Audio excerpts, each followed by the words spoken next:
Coucou, j'espère que vous allez bien. Pour moi, ça va par la grâce de Dieu comme d'habitude.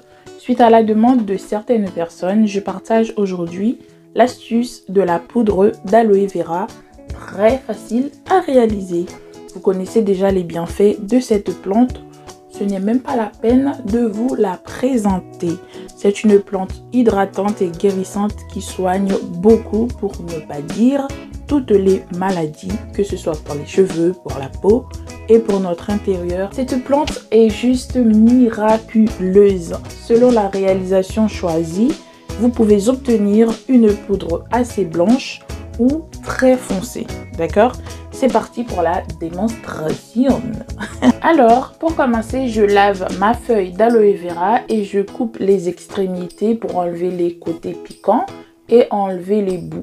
C'est là où il y a l'aloïne et tout pour éviter les dégâts, d'accord? Je laisse tremper pendant toute la nuit, ok? Et ensuite, avec le couteau, je racle sur le côté pour enlever tout, comme ça, au moins, on est tranquille. Même si c'est une plante naturelle, cette plante est très dangereuse, hein? Donc, attention. Donc là, je vais prendre un plateau pour couper, en fait. Vous faites des tranches vraiment fines ou moyennes, ok? Et soit vous mettez au soleil. Mais moi, malheureusement, je n'avais pas de soleil. Du coup, j'ai fait au four. C'est pour ça que j'ai cette couleur-là. Mais si vous le mettez au soleil 3-4 jours, normalement, ça devrait y aller.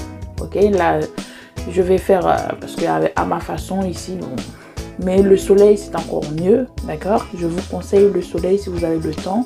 Laissez sécher naturellement avec le temps. Même si vous n'avez pas le soleil, donc à l'intérieur, c'est juste le temps. Ça demande un peu de temps. Mais moi, comme je voulais faire cette vidéo, j'ai pas beaucoup de temps. Du coup, j'ai dit, on va faire ça au four pour vous montrer. C'est juste la technique que je vais vous montrer. Ce n'est pas le résultat qui compte. D'accord?